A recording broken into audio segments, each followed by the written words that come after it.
तो थैंक नमस्कार, यू। आदाब, गुड इवनिंग साथियों। अभी हमारे साथ सरल भारत न्यूज़ पर मौजूद हैं एक वर्ल्ड में अपनी एक विशेष पहचान बनाने वाले और पहचान का जो ज़रिया है वो है एक पान। तो इनके बारे में सबसे पहले मैं एक शेर शुरू करके बात हम लोग स्टार्ट करेंगे। शेर कुछ इस तरह से है, लगावट की अदों से उनका कहना पान हाज़िर है। लगावट की अदों से उनका कहना पान हाजिर है, कयामत है, सितम है, दिल फिदा है, जान हाजिर है। तो जैसा कि आप समझ सकते होंगे कि ये जो शेर है एकदम पान का इसमें जिक्र हुआ है। तो हाँ, ये जो सर हमारे सामने मौजूद हैं, जैसा आप इनके प्रोफाइल में देख पा रहे होंगे, मिस्टर पान वाला। तो सर ने अपना पूरे वर्ल्ड में पान के नाम से ही, पान के जरिए ही अपना नाम, एक पहचान सर ने बनाई है। तो सर का मैं स्वागत करता हूँ सरल भारत न्यूज़ पे। और हम जानेंगे सर से उनकी जर्नी के बारे में कि उनका जो सफर रहा है अब तक का, तो वो पान को लेकर के और बिजनेस को लेकर के कैसा रहा है, क्योंकि सर एक बिजनेसमैन यानी कि एक पान वाला होने के साथ साथ एक इंजीनियर भी है, सॉफ्टवेयर इंजीनियर सर हैं। तो सबसे पहले सर स्वागत है आपका। Thank you so much. Sir, तो सर आपकी जो जर्नी अभी तक रही है पान को लेकर के, और उसको जैसे जिस तरह से आपने पान को एक नया मॉड्यूल दिया है पूरे वर्ल्ड में, तो वो सर क्या उसके पीछे की कहानी रही है? शिवम, सबसे पहले मैं थैंक यू कहना चाहूँगा आपको और आपकी टीम को और सरल भारत न्यूज़ को, क्योंकि आज मुझे एक प्लेटफॉर्म मिला है आप सबसे जुड़ने का, सभी यूपीएससी स्टूडेंट्स के साथ जुड़ने का। क्योंकि वो भी, जब मैं स्कूल में था, कॉलेज में था, मेरा भी ऐसा एक कुछ ख्वाब था कि एक अच्छी सी एग्जाम देके, अच्छा अच्छा सा एंट्रेंस देके मैं भी कुछ बड़ा आदमी बनूं उस टाइम पे। Thank you so much for introducing me with your team and the students. बहुत ही अच्छा शेयर कहा आपने कि हमारे दिल में अगर वो चाहत है ना, तो हम कुछ भी कर ले, हम वो पा सकते हैं। And that's exactly what I did. तो मेरी जर्नी में थोड़ी आपको आपके साथ शेयर करूंगा कि जब मैं स्कूल में था, कॉलेज में था, तब मुझे कुछ बनना था। ठीक है, मैं भी एक स्टूडेंट रहा हूँ आपके जैसा। और स्टूडेंट लाइफ में सभी को, जैसे आपको भी एक्सपीरियंस है, सभी को एक कुछ ना कुछ बनना होता है आगे जाके। तो इसलिए हम या तो यूपीएससी के एग्जाम देते हैं, या तो फिर हम कुछ अच्छा एंट्रेंस देते हैं, या तो फिर हम बिजनेस के लिए कुछ करना चाहते हैं। मेरे दिमाग में भी ऐसा ही कुछ था कि मुझे आगे जाके कुछ करना है, लेकिन मुझे करना था कुछ ना कुछ बिजनेस ओरिएंटेड। तो इसलिए मैं काफी ऐसी एग्जाम्स भी दे रहा था उस टाइम पे जब कॉलेज में था, कि जिससे मेरा नॉलेज बढ़े बिजनेस के, और जहां से मैं बिजनेस के बारे में सीख सकूं, लर्न कर सकूं, और उस अच्छा एक बिजनेस, अपनी आइडेंटिटी शुरू कर सकूं। That was the main case, कि वो मुझे करना था। और मेरा सबसे बड़ा बड़ा मोटिवेशन मेरे स्कूल में, कॉलेज में वही है, मेरे मेरे टीचर्स है। क्योंकि मैं स्कूल में अच्छा ब्राइट स्टूडेंट था, लेकिन मेरे टीचर्स ने कभी मुझे अप्रिशिएट नहीं किया था, क्योंकि मैं सभी स्टूडेंट्स के जैसा बैक बेंचर था। मैं पीछे बैठता था, तो स्टूडेंट सर्स को और बाकी स्टूडेंट को ये लगता था कि I am not going to do anything well in my life. तो मुझे बहुत सुनना मिलता था। मुझे पान का बहुत आइडिया सारा। सर कैसे आया? हाँ, तो वो मैं उसी उसी जर्नी को मैं भी वहां डाइवर्ट कर रहा हूँ, लेकिन मैं आपको ये बताना चाहता हूँ कि मैंने बिजनेस क्यों शुरू किया। तो ये एक मोटिवेशन मुझे वहां से बहुत मिलता था कि आप कुछ नहीं कर पाओगे। तो वो कॉन्स्टेंटली मैं सुनता था कि कुछ नहीं कर पाओगे, और उसी ने मुझे मोटिवेट किया था कि मुझे जीवन में कुछ ना कुछ ऐसा करना है जहाँ जिससे मैं अपनी एक खुद की आइडेंटिटी क्रिएट कर सकूं। अभी अब मैं पान की जर्नी के बारे में बात करूं, तो पान की जर्नी बहुत ही दिलचस्प रही है मेरे जीवन में। क्योंकि जब मैं छोटा था, हर एक हमारे इंडियन कल्चर फैमिली में है कि हर एक फैमिली जब समर की छुट्टियां होती है, दिवाली की छुट्टी होती है, तो अपनी नानी माँ के घर पे चले जाते हैं हम लोग। तो मेरा भी ऐसा ही था। मैं जब 7-8 साल का था, तब तब तक मैं हर एक साल समर में और दिवाली में अपनी नानी माँ के साथ रहता था। तो मेरी नानी माँ बहुत paan fan, she was a big paan lover. She used to be like a daily paan eater. कि वो अपना पान पान के पत्ते मार्केट से लाकर, अपना मटेरियल भी खुद लाकर, खुद का पान बनाती थी। उसके पास एक छोटा सा डिब्बा था। तो वो डिब्बे में से पान निकालेगी, कुछ सुपारी निकालेगी, कुछ सौंफ निकालेगी, कुछ गुलकंद निकालेगी। तो ऐसे ऐसे सब मटेरियल को डाल के अपना खुद का पान बनाएगी। और she was very very, I would say कि she was very focused when it came to the paan. क्योंकि उसका जो पान था, मेरी नानी माँ का जो पान था ना, वो मैंने देखा है कि वो अपना पान एक एक प्रॉपर तरीके से बनाती थी, क्योंकि उसका हर एक मटेरियल एक स्पेसिफिक जगह से ही आता था। जैसे उसका कत्था था वो पान का, तो वो पान का कत्था कानपुर से आता था। जो सुपारी रहती थी उसके अंदर, वो आती थी कोलकाता से। तो ऐसी बहुत मेमोरीज है मेरे साथ नानी माँ के टाइम से। तो नानी माँ जब उस टाइम पे पान खाती थी, तो मुझे उसका नॉलेज भी देती थी कि ये चीज खाने से क्या होता है, सेहत में कितना इससे सेहत में कितना इम्प्रूवमेंट होता है। ये पान हम क्यों खाते हैं, हमारे कल्चर में इसका यूज क्यों होता है, वो सब मुझे बात उस टाइम पे बता। I mean I was like 7-8 years kid, तो मुझे इतना नॉलेज उस टाइम पे नहीं था, क्योंकि छोटा बच्चा था, तो छोटे बच्चे को कितना समझ में आएगा, कितना याद रहेगा। लेकिन आई वाज सो फैसिनेटेड कि ये एग्जैक्टली पान चीज क्या है, क्यों मेरी नानी माँ खाती है।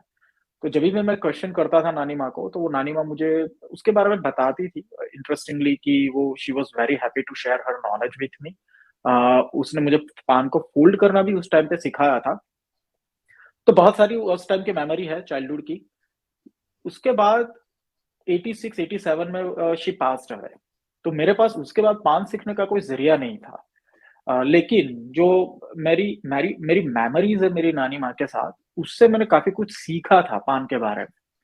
तो उसके बाद तो मुझे पान का कभी जरूरत नहीं पड़ा ऐसे कि मैं खुद का पान बनाऊं, for almost when I was still 26 years old. वो मैं बोल सकूं तकरीबन 17-18 साल तक मुझे कभी भी पान खुद के लिए बनाने का जरूरत नहीं पड़ा, क्योंकि इंडिया में हर एक कॉर्नर पे एक पान का दुकान होता है। तो जब भी मुझे पान खाने का कभी मन करता था, तो I used to go to that paan shop and I would get my paan and that's it. 2008-2009 जब मैं यूएस शिफ्ट हुआ, तो उस टाइम पे मुझे पान का क्रेविंग होता था। तो हुआ क्या कि एक बार मैं ऐसे ही मैं ग्रोसरी स्टोर में गया, तो वहां पर मैंने पान के पत्ते देखे।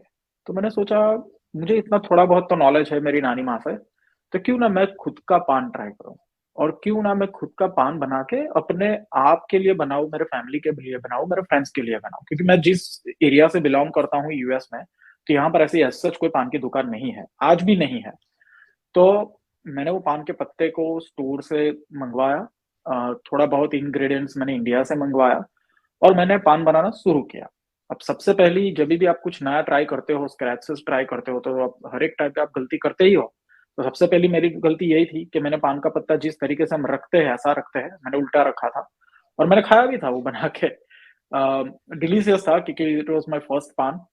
लोगों को पसंद ही आया था। लेकिन धीरे धीरे मैंने अपनी गलतियां सुधारी, प्रैक्टिस करी उसके ऊपर, एक्सपेरिमेंट्स करे कि एक पान का पत्ता होता है, उसके अंदर कितने इंग्रेडिएंट्स जा सकते हैं, क्या क्या हम डाल सकते हैं। तो यहाँ से मेरी एक पान की जर्नी शुरू होती है। ये जर्नी ये है कि यहाँ पर मुझे थोड़ा पान के बारे में नॉलेज एक्सटेंड करने का अपॉर्चुनिटी मिला। मैंने उसको थोड़ा और डाइवर्सिफाइड किया विथ माय एक्सपेरिमेंट्स। उसके बाद धीरे धीरे धीरे धीरे मैंने इतना एक्सपेरिमेंट किया पान के ऊपर, पान के डिफरेंट फ्लेवर्स के ऊपर, तो मेरा पान लोगों को पसंद आने लगा। मेरे जितने भी फ्रेंड्स है, फैमिली है, उनको धीरे धीरे धीरे वो पान पसंद आने लगा। एंड मेरे बहुत सारे ऐसे दोस्त है यूएस में जो रेगुलरली इंडिया विजिट करते हैं, हर एक 6 महीने, हर एक साल में। तो उन्होंने वो मेरे पान को इंडिया में जो मिलता है उसके साथ कंपेयर किया, साइड बाय साइड। तो अभी जब कंपैरिजन होती है और जो फीडबैक मिलता है, तो मुझे ये फीडबैक ज्यादातर मिलता था कि मेरा जो पान है, वो पान इंडिया में जो मिलता है उससे भी बेटर है।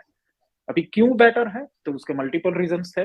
कि पहले तो मेरी रेसिपी जो बनाने का तरीका था वो बहुत ही डिफरेंट था। मार्केट में हम लोग ने इंडिया में देखा है कि जो एक रेसिपी इंटरनेट पे अवेलेबल होती है, ज्यादातर लोग उसी को फॉलो करते हैं। मेरे केस में ऐसा नहीं था, मैंने सब कुछ स्क्रैच से डेवलप किया था। तो ये एक मेरे लिए सबसे बड़ी लर्निंग है कि बिजनेस के अंदर जितना भी आपको इनोवेशंस करना है ना, आपको खुद को करना पड़ेगा। तो वो मेरा एक पहले से माइंडसेट था कि मुझे जो भी करना है मैं खुद से करूंगा, मैं ऐसे ही कोई इंटरनेट से कोई रेसिपी ऐसे उठा के उससे नहीं बनाऊंगा।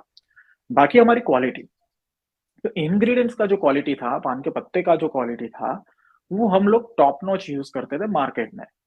तो उससे क्या होता था कि जो कस्टमर्स उस टाइम तो मेरे कस्टमर्स वैसे भी कोई नहीं था, मेरे फ्रेंड्स ही थे, मेरे फैमिली वाले ही थे। तो जो खाते थे वो डिफरेंस ऑटोमेटिकली एक नोटिस कर पाते थे। कि जैसे मान लो इंडिया में आज 30 रुपए में कुछ पान को खाया है, तो कभी कभी आपने भी नोटिस किया है कि पान गले में चुभता है, कभी कभी सुपारी ज्यादा हो जाती है तो उससे आपका गला खराब होता है। तो देयर आर मल्टीपल फैक्टर्स कि पान का क्वालिटी अच्छा क्यों नहीं होता है। तो मैंने इसको एक अच्छी एक कलिनरी, मैं बोल सकता हूँ कि एक कलिनरी साइंस है फूड प्रोडक्ट। जब भी आप कुछ नई चीज फूड में डेवलप करते हो तो it's a culinary science, there are so many things that you have to keep in mind. Combination होता है, उसका वेरिएशंस होता है। तो ये मैंने अपने आप खुद इंटरनेट से लर्न किया कि कलिनरी साइंस कैसे वर्क करता है, क्वालिटी कैसे मेंटेन करी जा सकती है। तो इसके ऊपर मैंने बहुत सारा अपना टाइम एंड एफर्ट स्पेंड करके इसको समझा, सीखा।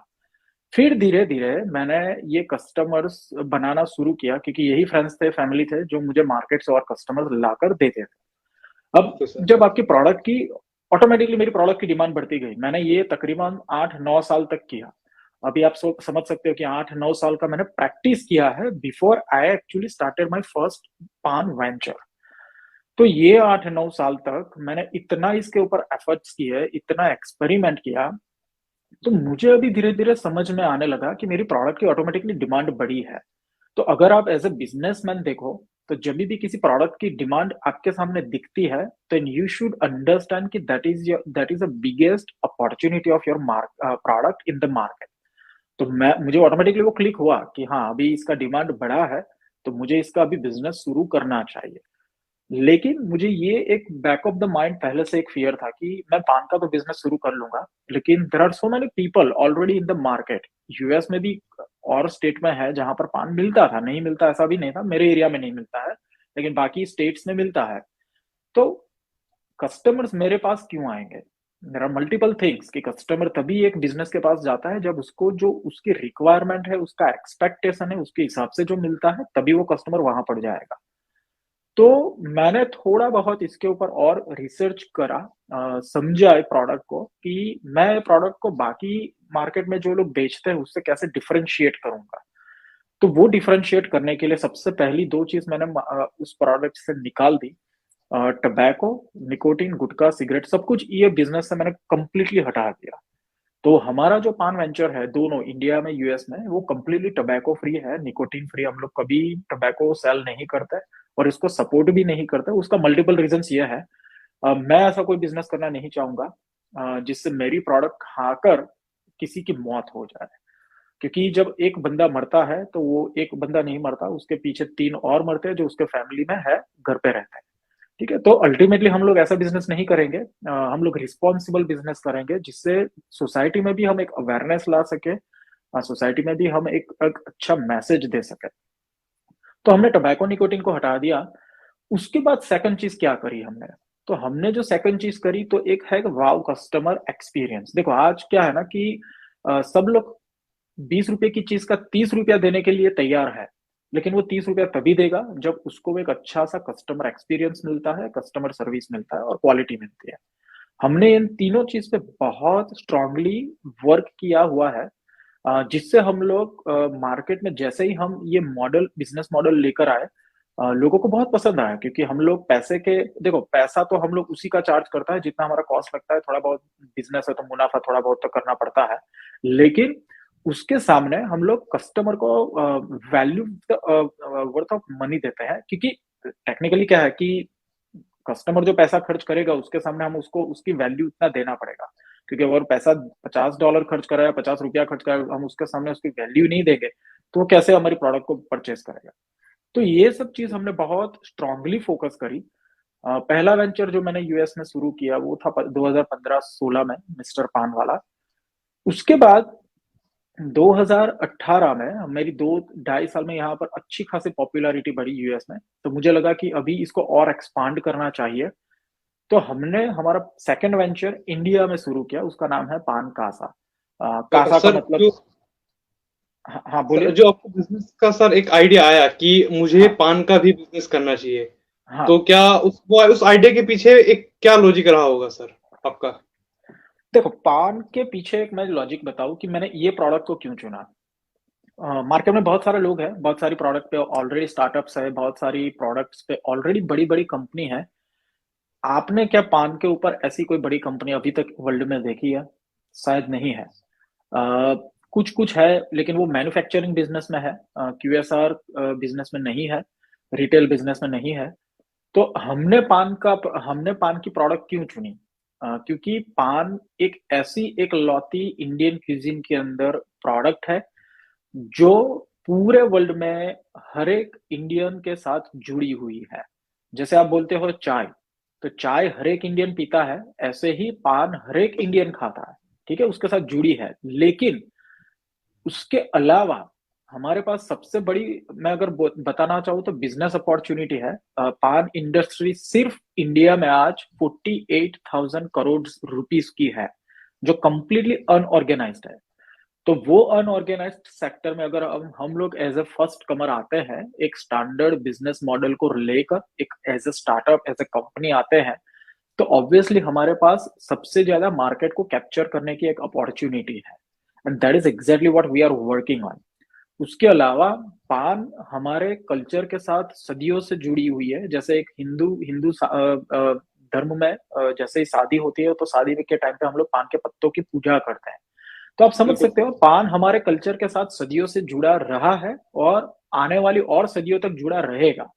तो उसका मार्केट ऑटोमेटिकली कॉन्स्टेंटली बढ़ता जा रहा है।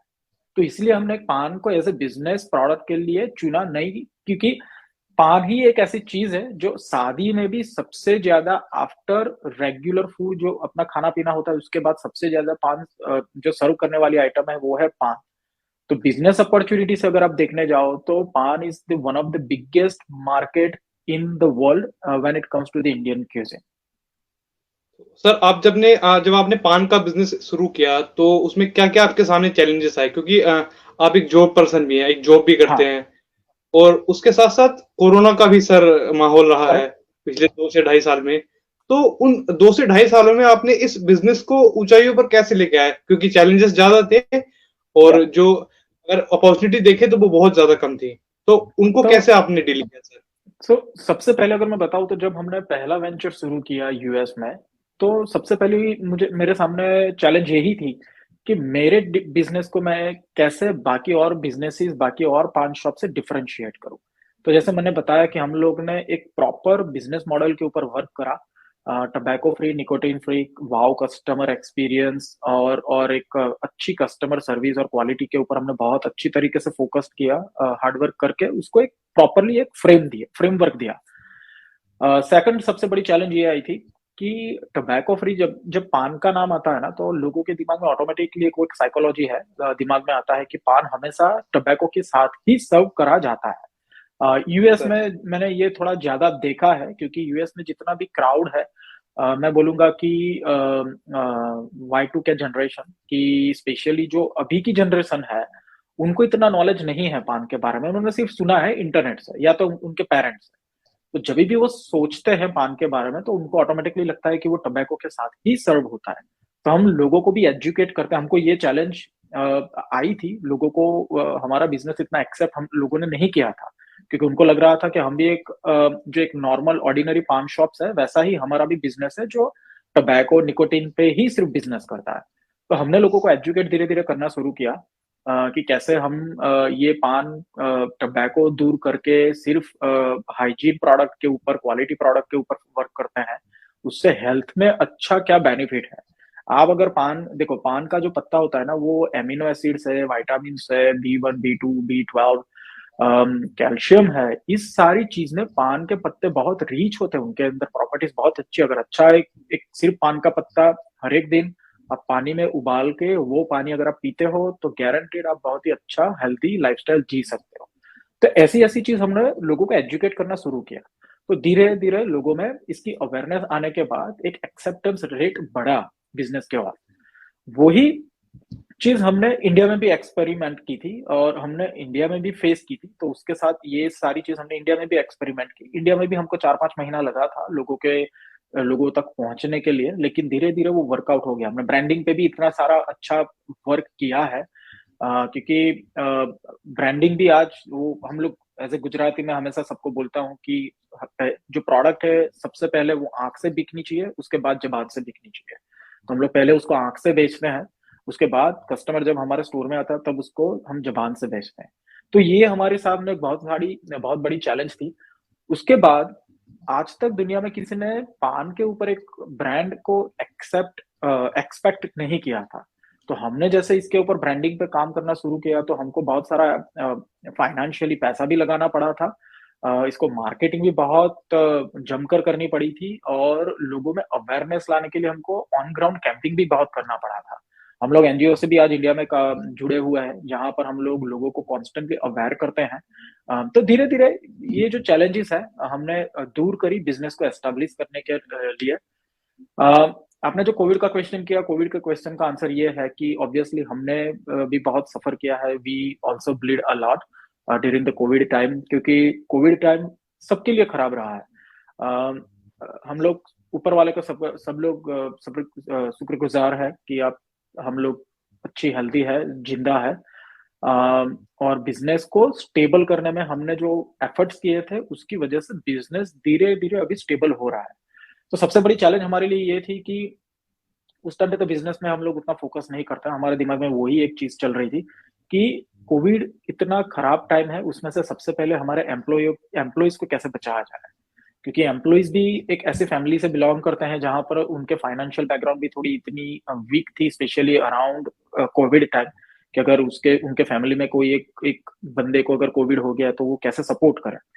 तो हमने सबसे पहले वो चीज करी कि स्टोर को हमने 2-3 महीने के लिए कंप्लीटली बंद करा था। एम्प्लॉयज को भी उस टाइम पे फुल सैलरी जो मिलना चाहिए था, सपोर्ट हमारे साथ सब होना चाहिए था, वो किया था। उनके हॉस्पिटल्स के भी जिनको रिक्वायरमेंट थी वो भी हमने पे करे थे, हॉस्पिटल्स बिल्स। जैसे ही कोविड धीरे धीरे नॉर्मल होना शुरू हुआ, हमने सबसे पहले शुरू किया हमारा ऑनलाइन ऑर्डरिंग सिस्टम खुद का। क्योंकि ऑनलाइन ऑर्डरिंग सिस्टम से क्या हो गया ना, धीरे धीरे डिजिटल, हमारा उस टाइम में भी ऑनलाइन ऑर्डरिंग तो था, लेकिन उस टाइम पे Zomato Swiggy third party aggregators से हम लोग काम करते थे। लेकिन धीरे धीरे हमको पता चला कि अगर हम खुद का भी करेंगे ना तो हमको ऑटोमेटिकली जो कस्टमर इंटरेक्शन है, कस्टमर के साथ जो वन टू वन कनेक्शन है, वो हम ऑटोमेटिकली बिल्ड कर पाएंगे। क्योंकि आज अभी अभी क्या हो गया है ना, कोविड जाने के बाद धीरे धीरे लोगों का माइंडसेट अभी ये हो जाएगा कि हो सके उतना हम ऑनलाइन फूड ऑर्डर करें, ऑनलाइन आइटम्स को ऑर्डर करें और घर पे डिलीवर करवाएं। तो हमने फोकस हमारा वही था उस टाइम पे भी कि हमारा पूरा बिजनेस है उसको कैसे डिजिटलाइज करें। तो हमने थोड़ा बहुत उसके ऊपर काम शुरू किया, धीरे धीरे अभी हमारा बिजनेस डिजिटलाइज्ड हुआ है। तो ये थोड़ी चैलेंजेस थे हमारे पास कोविड के टाइम पे, लेकिन हमने थोड़ा बहुत अच्छा उसके ऊपर फोकस करके हार्डवर्क करके इसको ओवरकम किया हुआ है। सर, जब हम पान की अगर दुकान की या पान खाने की अगर बात करते हैं और अगर हम पान की दुकान की बात करते हैं तो सबसे पहले एक 4x4 का कमरा, एक मोटे पेट वाले लाला जी टाइप के, और मुंह में गुटखा खाते हुए तम्बाकू यूं लगाते हुए ऐसे रगड़ते हुए सर एक दिखाई देता है। वही इमेज एक बनती है कि पान वाला जो बैठा होगा वो सेम वैसे ही बैठा होगा। तो वो सारी जो मेंटेलिटी है उसको चेंज करना, और पान का जो बिजनेस है एक देश, मतलब पूरे बिजनेस को एक देश रिप्रेजेंट कर रहा है। आपका जो बिजनेस है एक पूरे देश को रिप्रेजेंट कर रहा है, क्योंकि कई सारे बेंचेस आपके अलग अलग कंट्रीज में है। तो कैसा सर ये सफर में इसमें क्या क्या आपके जो पान को लेकर के जो अगर क्वालिटी को लेकर के मैं बात करूं, या फिर आपकी जो शॉप का मॉड्यूल है वो कैसे सर तैयार किया? तो आपने बहुत अच्छी बात करी कि जब पान का नाम आता है ना तो ऑटोमेटिकली लोगों के दिमाग में ये होता है कि पान बनाने वाला बंदा ग्लोव्स बिना काम कर रहा होगा, पसीने से लथपथ होगा और उसके वहां कुछ भी हाइजीन नहीं होगा। तो ये लोगों का एक माइंडसेट सदियों से चलता आ रहा है। तो हमने ये 3 चीज पहले दूर करी। तो हमारे सभी आउटलेट पे सबसे पहले ग्लोव्स पहनते हैं, तभी हम फूड आइटम को टच करते हैं। सेकेंड थिंग, हमने एक अच्छा एनवायरनमेंट एम्बियंस बनाया हमारे हर एक आउटलेट पे, जहां पे जैसे एज ए कस्टमर आप वॉक इन करते हो तो कस्टमर को वो एम्बियंस देख के ही पता चल जाता है कि यहाँ पर कितना हाइजीन रहता है। थर्ड थिंग कि हम जब इसको एज एन कंट्री रिप्रेजेंट करते हैं दूसरी कंट्री में, तो हमको एज अ इसको रिप्रेजेंट करना है कि हम लोग सिर्फ एक ऑर्डिनरी पान के बिजनेस नहीं है, लेकिन we are running as an company. तो हमने एक प्रॉपर उसको कॉर्पोरेट स्ट्रक्चर दिया। मैं बोल सकूं कि कॉर्पोरेट स्ट्रक्चर में आज हमारे जितने भी स्टाफ्स है, उन सभी एम्प्लॉयज का एक पुलिस बैकग्राउंड चेक होता है। उसके बाद उनका एक प्रॉपर हाइजीन होता है, ग्रूमिंग होता है। उसके बाद उनको वो एजुकेशन भी मिलता है।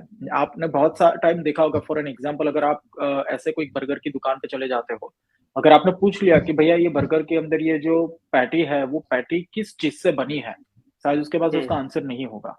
तो हम लोग ने क्या किया, जो हमारा जितना भी टीम है, जितना भी लोग ये कंपनी के साथ जुड़ा है, सबको इसका नॉलेज मिलता है।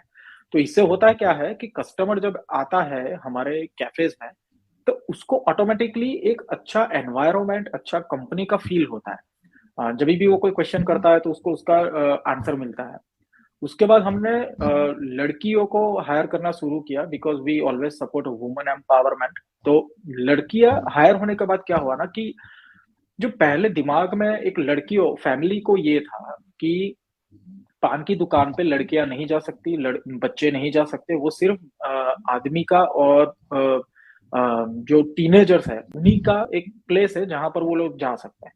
तो हमने इसको फैमिली एनवायरनमेंट दिया, पूरा एक फैमिली एम्बियंस बनाया जहां पर लड़कियां भी आ सकती है, बच्चे भी आ सकते हैं, और उनको किसी भी तरह का एक back of the mind fear नहीं रहेगा। इसलिए हमने एक वुमेन एम्पावरमेंट को सपोर्ट करके लड़कियों को हायर किया।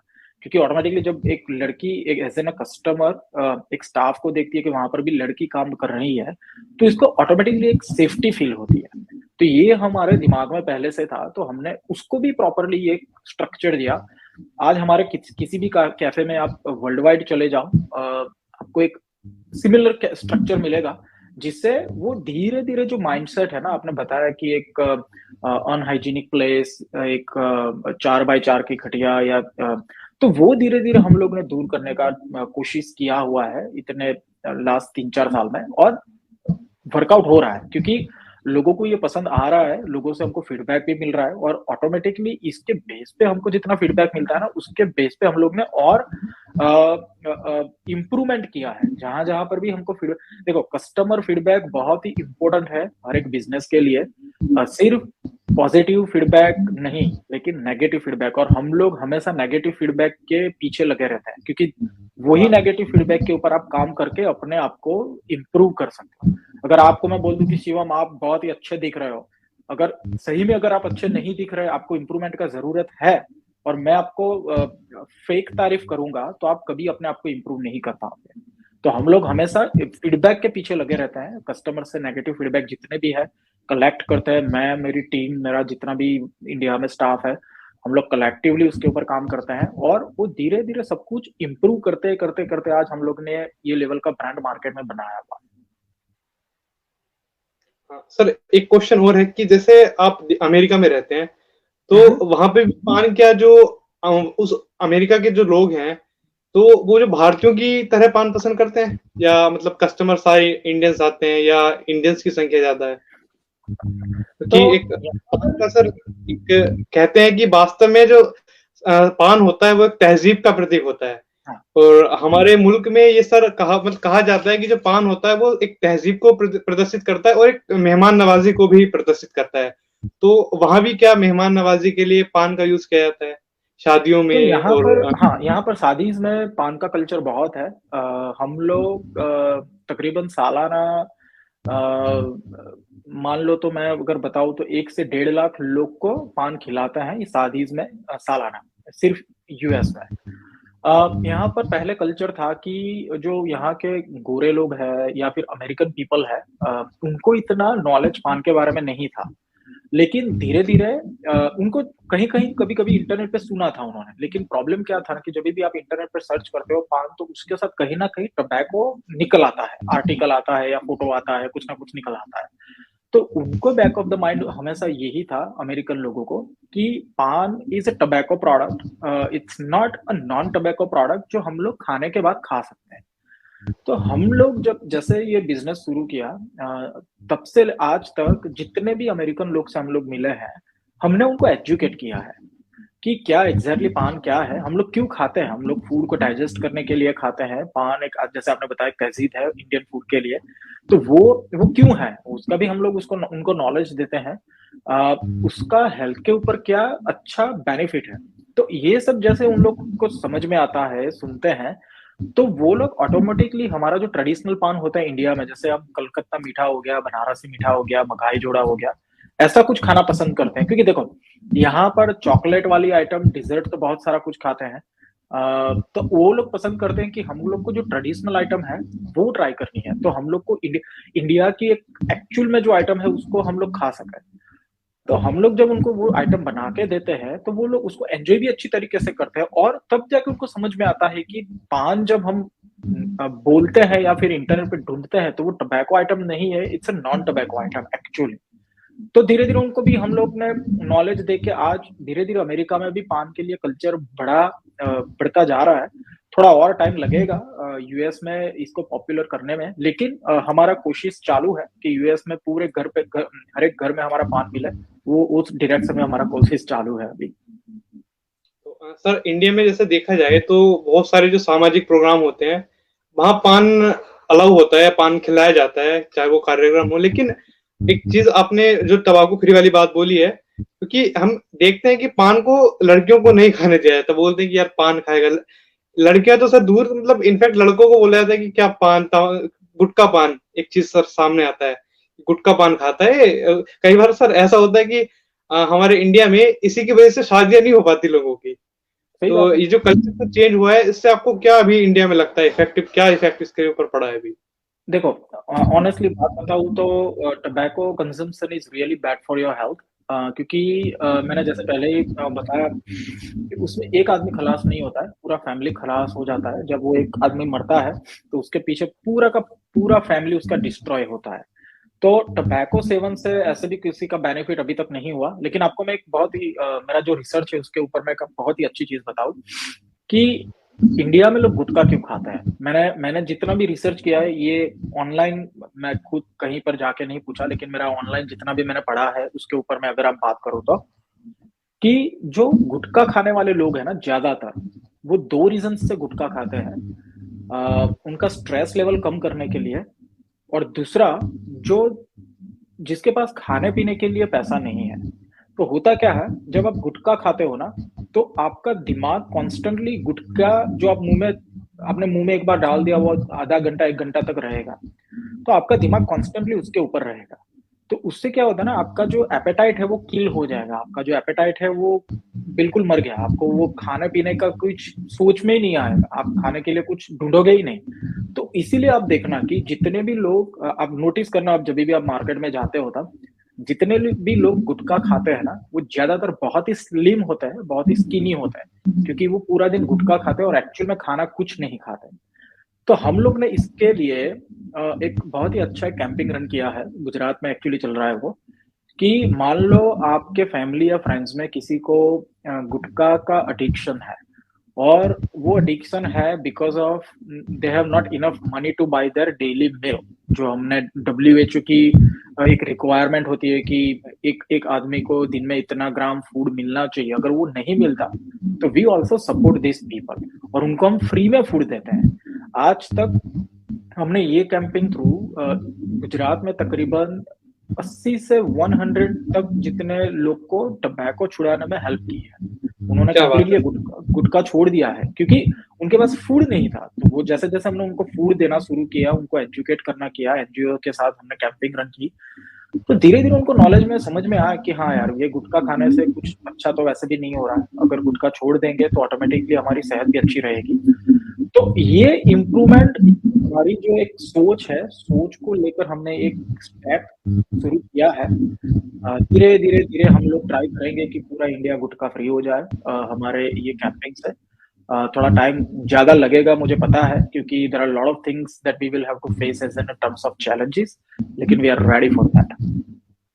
सर, एक तरफ आप गुटखा छुटाने की बात कर रहे हैं, छुड़ाने के लोगों को बात कर रहे हैं, लेकिन हम देखते हैं कि हमारे जो मूवी एक्टर्स हैं, जो मतलब इस देश के, वो लोग कहते हैं कि रोल मॉडल, एक युवा अपना रोल मॉडल उन्हें समझते हैं, वो लगातार गुटखों के ऐड कर रहे हैं। तो इस बात पर भी सर कुछ कहना चाहेंगे?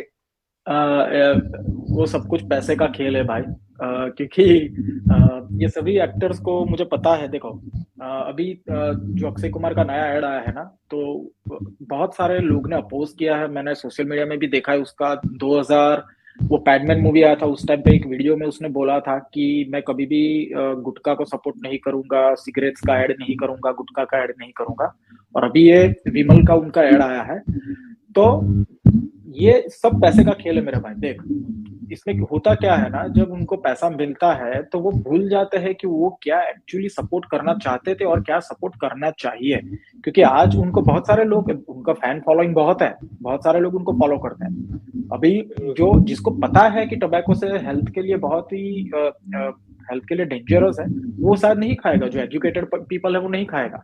लेकिन जिसके पास एजुकेशन नहीं है, वो तो ब्लाइंडली उसको फॉलो करेगा ना। वो उसने फिर रीट्वीट भी किया था कि अक्षय कुमार ने रीट्वीट किया था कि नहीं नहीं, हमारा जो प्रोडक्ट है वो तो सिर्फ, मैंने तो विमल इलायची को सपोर्ट किया। Ultimately we are supporting the brand, here we are not talking about one product itself, right?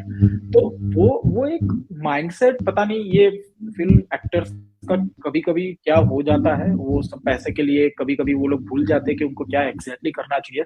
देखो, एक्टर एक्टर क्या, एक्टर आप तभी बन पाते हो जब आप एक अच्छा काम करते हो, आपके लिए लोग मर मिटना चाहते हैं लेकिन अच्छे काम के लिए। Don't be a actor, be a leader, right? मैं वो चीज मैं हमेशा अपने आप के लिए भी फॉलो करता हूँ। Don't be a actor, be a leader. क्योंकि जब आप लीडर बनोगे ना, तो आपके मरने के बाद भी आप पन्नों पे बने रहोगे। If you are actor, once you die, you are dead, that's it. Nobody is going to remember you after after your death. तो ये सब चीज एक्टर्स को पता नहीं, आई मीन क्या क्या क्या बोल सकते हैं। आई मीन आप देखो, आज शाहरुख खान है, अजय देवगन है, अक्षय कुमार भी है, सभी लोग जुड़े हुए हैं इससे। तो maybe, I mean, they have some sort of strategies to going, हमारे दर्शकों की तरफ से एक प्रश्न आ रहा है। वीरेंद्र कुमार जी पूछते हैं, सर एक कहावत है, रात का दीपक चांद, दिन का दीपक भानु, कुल का दीपक पुत्र है, मुख का दीपक पान। इस कहावत को वर्तमान युवाओं को किस प्रकार से पान खाने की सलाह आप देंगे? देखो, मैं एक ही चीज सबको बोलता हूँ, be are responsible of your life and your family.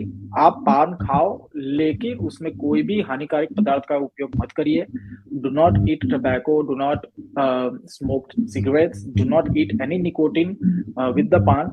देखो, मेरे काफी टाइम मेरे सोशल मीडिया में मेरी पोस्ट के ऊपर बहुत सारे ऐसे कमेंट्स आते हैं। मैं सभी कमेंट्स को इंडिविजुअली पढ़ता भी हूँ कि पान खाने से किसी का अच्छा नहीं होता, पान खाने से लोग मरते हैं, लेकिन लोगों में ये नॉलेज नहीं है। टू बी वेरी ऑनेस्ट, अगर आप पान, कत्था, चूना, थोड़ा बहुत गुलकंद, सौंफ, खोपरा और इलायची अगर आप खाते हो, और हल्की सी सुपारी, आपको पता है एक्चुअली सुपारी अपने बहुत ही हल्के मात्रा में अगर रोज थोड़ा बहुत खाते हो, supari works as a natural blood purifier. और ये जितने भी पान में इंग्रेडिएंट्स यूज होते हैं ना, ये सभी इंग्रेडिएंट्स की बेस पे हमारे आयुर्वेदा में कुछ ना कुछ आयुर्वेदिक मेडिसिन बनती है। लोग ये भूल जाते हैं when it comes to the paan. वो ऑटोमेटिकली पान को एक कमर्शियलाइज प्रोडक्ट की तरीके से लेकर उसको टबैको के साथ एसोसिएट करते हैं। आप एवरीडे पान अगर खाते हो, मैंने जैसे बताया, पान का पत्ता हो गया, उसके अंदर आप कत्था, चूना और गुलकंद डाल दीजिए, सौंफ डाल दीजिए, इलायची डाल दीजिए, खोपरा डाल दीजिए, आपकी सेहत को कुछ नहीं होगा। ये एक्चुअली आपके हेल्थ में जितने भी रिक्वायर्ड न्यूट्रिशंस की रिक्वायर्ड है उसको, और ये एवरीडे उसको डोज कंप्लीट करेगा। ये सप्लीमेंट है आपके लिए। ये लोग भूल जाते हैं। आप सेंसिबली खाइए, रिस्पॉन्सिबली खाइए, आपकी सेहत हमेशा अच्छी रहेगी। आप मेरे दांत देखिए, मैं भी पान खाता हूँ, मेरे दांत में कुछ स्टेन नहीं है, क्योंकि मैं कभी खराब प्रोडक्ट नहीं खाता। आप क्वालिटी प्रोडक्ट खाइए, अच्छा एक पान खाइए, आप हमेशा हेल्दी रहोगे और एक सेहत में भी इम्प्रूवमेंट होगा। सर मेरा अगला सवाल है कि जैसे सर आप जॉब करते हैं और जॉब के साथ बिजनेस को सर आपने किस तरह से मेंटेन किया है? क्योंकि आजकल के जो हमारे युवा हैं वो एक ही चीज से परेशान हो जाते हैं, लेकिन आप एक जॉब भी करना और एक इंटरनेशनल लेवल पे एक ब्रांड को लेके जाना, और जॉब अभी भी कंटिन्यू सर आप कर रहे हैं, तो वो कैसे आप मैनेज करते हैं? और कॉलेज में रहे होंगे तो उस वहां कैसे मैनेज किया हो, गर्लफ्रेंड एंड ऑल सर?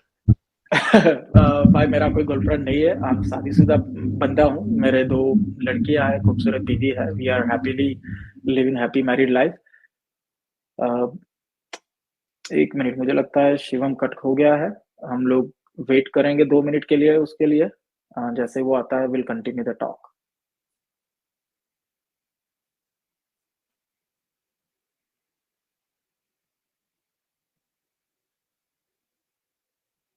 तब तक मैं थोड़ा बहुत, यहाँ पर कमेंट है नीलेश पटेल, आपके बिजनेस ने कोरोना में कैसे सरवाइव किया? हाँ नीलेश, मैंने आप अभी आधे घंटे पहले बताया, corona was a very bad time सबके लिए।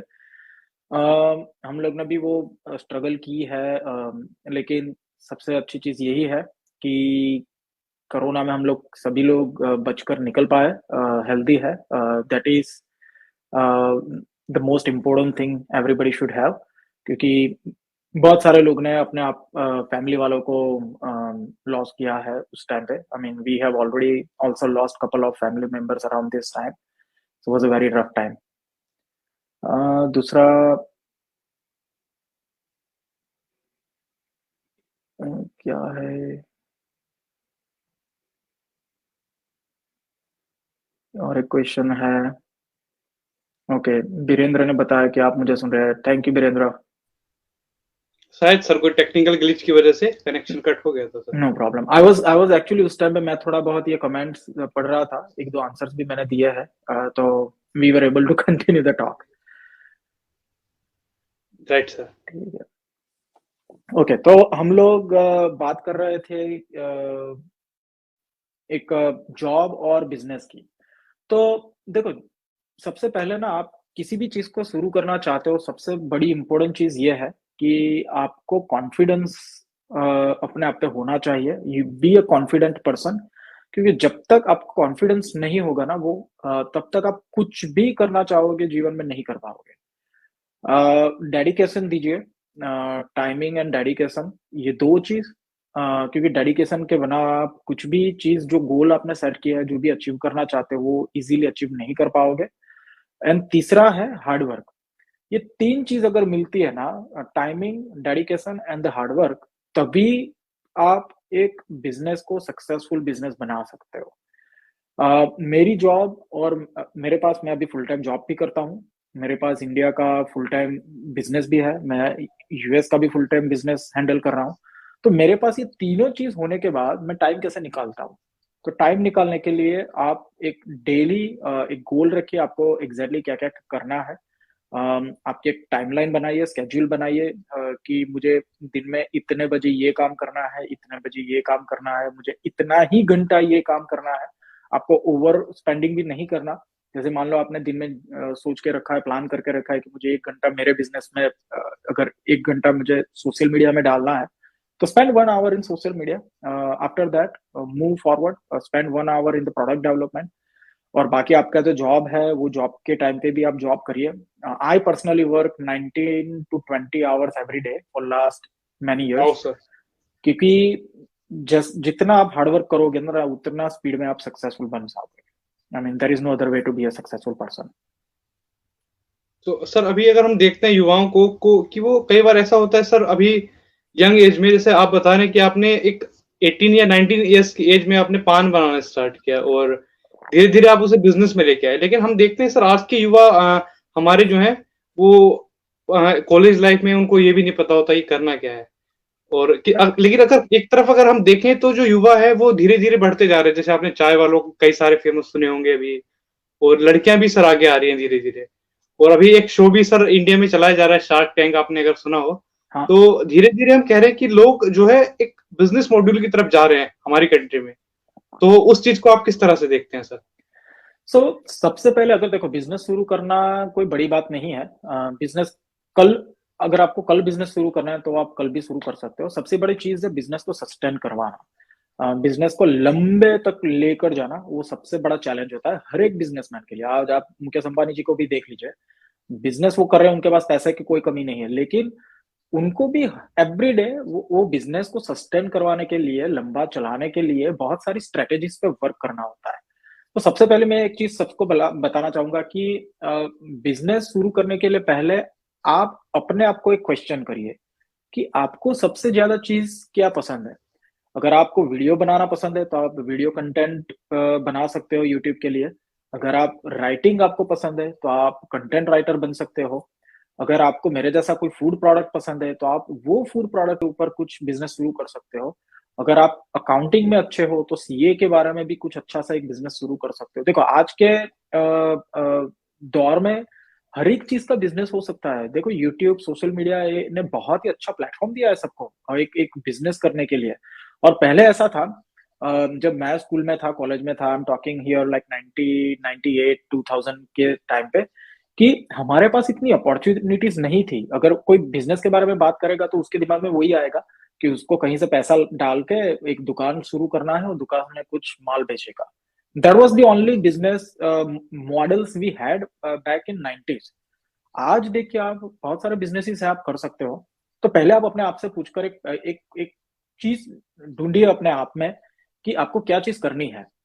एक बार वो उसका आंसर अगर आपको मिलता है, उसके बाद आप उसके ऊपर धीरे धीरे रिसर्च करके आप पता करिए कि आप ऐसी क्या चीज उसके अंदर कर सकते हो जो मार्केट में ऑलरेडी अवेलेबल नहीं है। उसको क्रैक करिए। फिर उसके बाद आप थोड़ा स्ट्रेटेजीज भी डेवलप करिए, उसको कैसे आप एग्जीक्यूट करोगे। जैसे ही आपने ये सब तैयार किया, आपने बिजनेस शुरू किया, then you just all have to work on the execution strategies and that's it, all day long just do same thing. आपको डेफिनेटली उसमें से सक्सेस मिलेगी। क्योंकि मार्केट में देखो, सब कुछ सब सालों से अवेलेबल है। मैंने पान को इन्वेंट नहीं किया, मैंने पान के बिजनेस मॉडल को इन्वेंट किया है। राइट। ठीक है, किसी ने चाय को इन्वेंट नहीं किया, उन्होंने चाय के बिजनेस मॉडल को इन्वेंट किया है। तो एलन मस्क ने भी गाड़ी को इन्वेंट नहीं किया, उसने बैटरी ऑपरेटेड गाड़ी तो ये सब चीज मैं यही बोलना चाहता हूँ कि मार्केट में प्रोडक्ट आप जो एंड प्रोडक्ट लाना चाहते हो शायद ऑलरेडी होगी।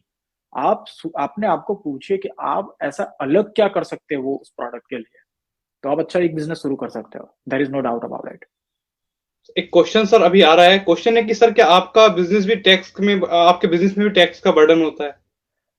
टैक्स तो डेफिनेटली हर एक बिजनेस में होता है। टैक्स भरना भी चाहिए। मैं अभी करंटली मैं यूएस सिटीजन हूँ, लेकिन मैं इंडिया में बॉर्न हूँ, तो इंडियन गवर्नमेंट ने मुझे एक अलग से राइट दिया है, उसको हम लोग बोलते हैं ओसीआई। तो वो उसमें क्या होता है कि मैं लीगली इंडिया में बिजनेस शुरू कर सकता हूँ, प्रॉपर्टी बाय कर सकता हूँ, मैं लीगली टैक्स भी भर सकता हूँ, विच आई एम डूइंग। तो टैक्स डेफिनेटली भरना चाहिए, क्योंकि उसी टैक्स से गवर्नमेंट के पास फंड आता है, और वही फंड से गवर्नमेंट जो इंफ्रास्ट्रक्चर और बेसिक नीड्स है लोगों की, वो सपोर्ट कर सकता है। तो yup, definitely tax is there and we should be able to pay the taxes on that. Shubham Shubham Pandey ji का एक सवाल आ रहा है सर, क्या घर वाले ने सपोर्ट किया था सर आफ्टर बीटेक? तो अगर मैं बात गर्लफ्रेंड करूँ तो नहीं बताइए सर। अ, मेरे पेरेंट्स को थोड़ा वो ये लगा था कि बंदा अच्छा खासा कमा लेता है, तो उसको ऐसा पान का बिजनेस करना की जरूरत क्यों है। तो उन्होंने इनिशियली मुझे 1-2 साल तक इतना सपोर्ट नहीं किया था। अब मेरी बीवी ने मुझे अच्छी तरीके से सपोर्ट किया था और आज भी करती है, क्योंकि वी नो ईच अदर कि ये बिजनेस का कितना डिमांड मार्केट में है। घर वाले में मेरे पेरेंट्स ने इतना सपोर्ट नहीं किया था इनिशियली। मेरे 2-4 और भी फैमिली मेंबर्स है। जब हमने एक्चुअल में जब बिजनेस को ओपन किया था, तो एक मेरे फैमिली मेंबर है, उन्होंने आके भी मुझे उस दिन बोला था कि तेरा बिजनेस नहीं चलेगा, ऐसा मेरे मुंह पे बोला था उन्होंने। तो वो आज भी मेरे दिमाग में है। लेकिन I always appreciate all this people, क्योंकि यही लोग हैं, जैसा एज आई सेड, कि जिनकी वजह से मुझे कॉन्स्टेंटली दिमाग में रहता है कि इन्होंने मुझे ये बोला था कि तेरा बिजनेस नहीं चलेगा, तू ये तेरा टाइम वेस्ट कर रहा है, ये कर रहा है, वो कर रहा है। तो मुझे कॉन्स्टेंटली वो हार्डवर्क करने के लिए ना वो एनकरेज करता है कि नहीं नहीं, मुझे हार्डवर्क तो करना ही है, क्योंकि मुझे ऐसा बोला था। तो मुझे उनको भी प्रूव करना है कि नहीं, आप मेरा बिजनेस मॉडल है वो वर्क कर रहा है। तो कहीं ना कहीं ये अच्छा एक सपोर्ट मिल रहा है मुझे इनडायरेक्टली उनसे। लेकिन आज मेरे पेरेंट्स को अभी पता है कि मैं किस डायरेक्शन में काम कर रहा हूँ, कितना एस्टेब्लिशमेंट हुआ है। Now they are supporting us very well. Sir ये तो इंडिया में हर एक दूसरे घर में होता है बच्चे के साथ बिल्कुल कि जो बिल्कुल। जो इस मतलब स्टूडेंट हो, चाहे स्टूडेंट लाइफ हो या वो जॉब पर्सन भी हो, तो घर वाले जो होते हैं वो एक सिक्योर टाइप्स को फील कराना चाहते हैं। हाँ, जॉब में हो जाए तो सिक्योर है, वो रिस्क नहीं लेने देना चाहते। और सभी तो पेरेंट्स का काम यही होता है, क्योंकि पेरेंट्स अल्टीमेटली उनके बच्चों के लिए अच्छा एक सोचेंगे। तो वही वही सोचेंगे कि अगर मेरा बच्चा आज यूपीएससी का एग्जाम खत्म करके लाल बत्ती का गाड़ी लेके अगर निकलेगा तो उसका लाइफ सेट है। लेकिन उनको ये नहीं पता होता है कि उनके एक्चुअल में बच्चे को क्या करना है। लाइफ सेट करने के बहुत और भी तरीके हैं। तो कभी कभी उनको ये पता नहीं होता, हमको उनको एक्सप्लेन करना बहुत जरूरी है कि क्यों हम कर रहे हैं और इससे हमको लॉन्ग रन में क्या बेनिफिट है।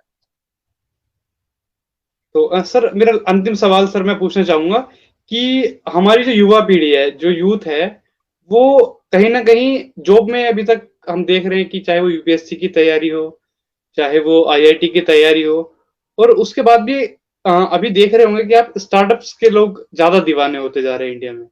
स्टार्टअप्स करना पसंद कर रहे हैं। कुछ लोग ऐसे भी है सर, अपने कैफे खोलते हैं और कैफे खोलने के बाद उसको एक चैन टाइप में उसको आगे ले जाना चाहते हैं, एक फ्रेंचाइजी मॉड्यूल उसको देना चाहते हैं। तो जो एक फ्रेंचाइजी मॉडल होता है उसको रन करने में और उसको सोचने में, दोनों में कितना डिफरेंस सर होता है? वो उतना ही डिफरेंस है। आप पृथ्वी से चांद को देखते हो और चांद पे जाना, जो जितना डिफरेंस है उतना ही डिफरेंस है फ्रेंचाइज के बारे में सोचना और उसको चालू करना। क्योंकि देखो फ्रेंचाइज बिजनेस क्या है कि अगर मैं आपको रियल टाइम एग्जांपल दूं तो हमारा पहला आउटलेट जो खुला खोला था हमने, वो गुजरात में खुला था, सूरत में। तो पहला आउटलेट जब हमने खोला था तो ऑपरेशंस बहुत इजीली हम लोग हैंडल कर पाते थे, बहुत इजीली मैनेज कर पाते थे। जैसे जैसे हम लोग ने उसको फ्रेंचाइज बिजनेस में पेनिट्रेट करना शुरू किया, एक्सपांशन शुरू किया, तो आप समझो कि पहले आप सिर्फ 4 लोग को हैंडल करते थे आपके स्टोर में, आज आप 8 लोग को हैंडल कर रहे हो 2 स्टोर में।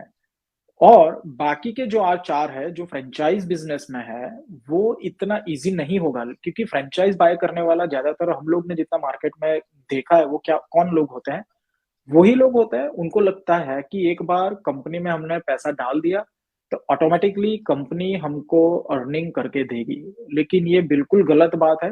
कंपनी आपको एक रेडीमेड स्ट्रक्चर देती है, रेडीमेड फ्रेमवर्क देती है। End of the day as an franchisee, as a franchise owner, आपको ही ऑन ग्राउंड उसके पीछे मेहनत करनी पड़ती है। आपका आपका जो इनिशियली पैसा और समय जो शायद लग सकता है एक नया स्टार्टअप शुरू करने में, वो ऑलरेडी हमने कर दिया है। तो आपको उतना टाइम वेस्ट नहीं करना पड़ेगा, इसलिए आप हमारे से जुड़ रहे हो एज अ फ्रेंचाइजी।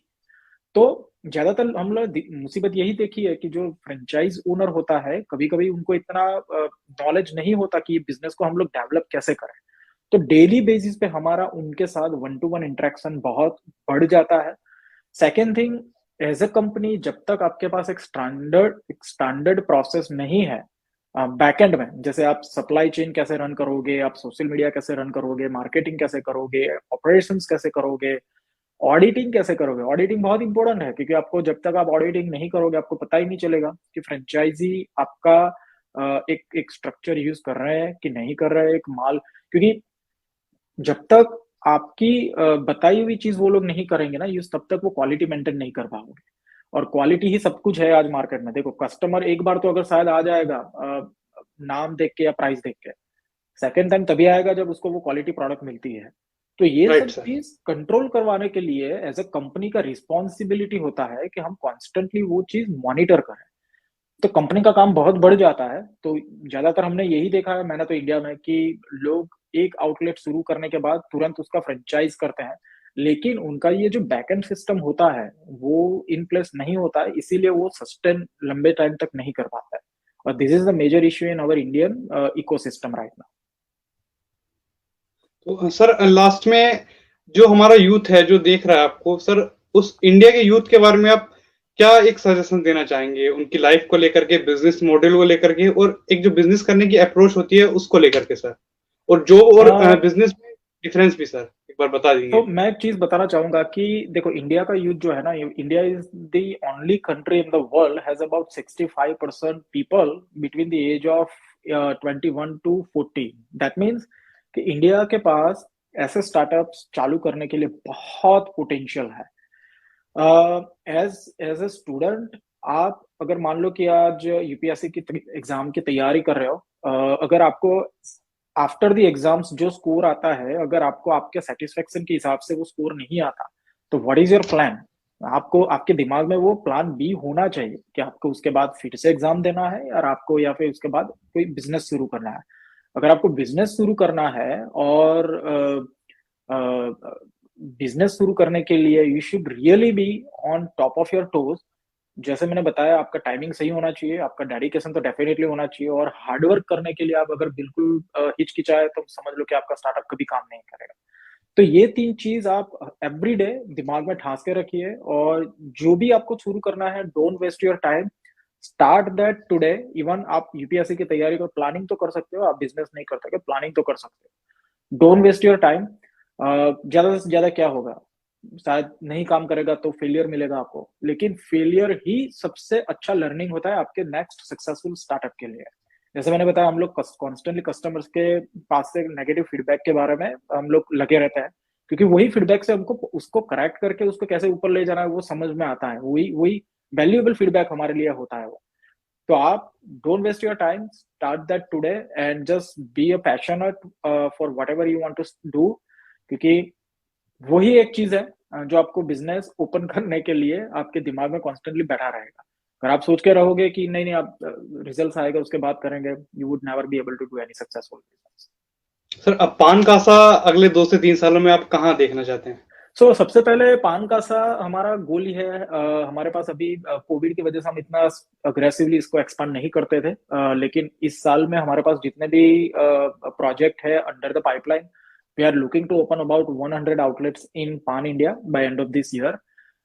हमारा इसके साथ ये भी एक सोसाइटी के ऊपर काम करने का गोल जो पहले दिन से रहा है, टबैको फ्री एनवायरनमेंट कॉन्स्टेंटली आपको देना है। तो we are looking into getting कि जहां पर हम कस्टमर्स को इसका एजुकेशन दे सके through some NGOs and the partnership with them. Third चीज हम लोग अभी ये प्लान कर रहे हैं कि हमारा एक ट्रेनिंग इंस्टीट्यूट शुरू करेंगे, थोड़ा उसके ऊपर अभी हम लोग प्लानिंग में है, जहां पर हम लोग जितने भी इंडिया में पान वाले लोग हैं उनको एजुकेशन देंगे, क्योंकि बहुत सारे पान वाले से मैं आज भी जुड़ा हूं जिनको उनका बिजनेस एक्सपांड करने के लिए कहीं ना कहीं नॉलेज चाहिए। उनके पास प्रोडक्ट है लेकिन उनके पास वो एक्सपर्टीज नहीं है, नॉलेज नहीं है।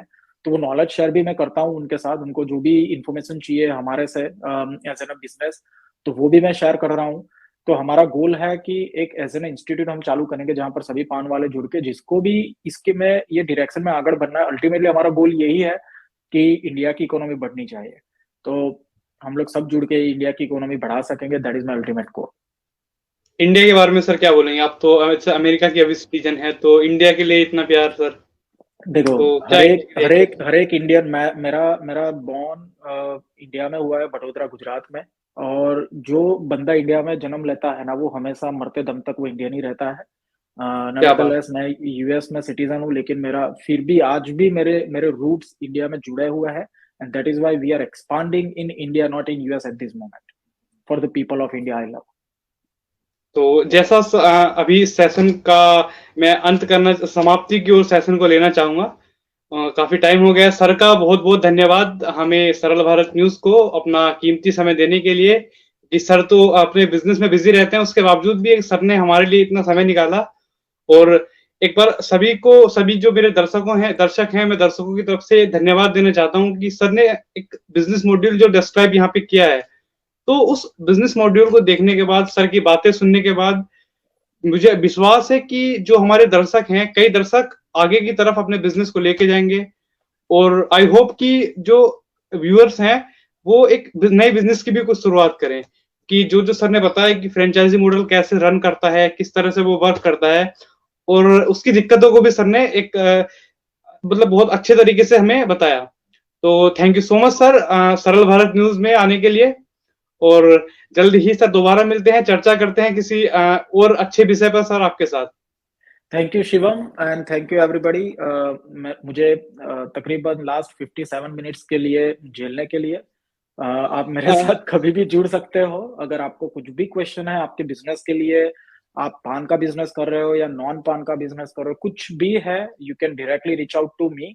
सोशल मीडिया पे आप मुझे कांटेक्ट कर सकते हो, या तो आप मुझे ईमेल कर सकते हो info@mrpanwala.com। And let's make India great, क्योंकि हम सभी टैलेंटेड लोग हैं, सिर्फ हमको अपना अपना थोड़ा थोड़ा टाइम निकाल के अपने डायरेक्शंस में काम करके इंडिया की इकोनॉमी बढ़ानी है। Let's do that. Thank you. Thank you so much sir.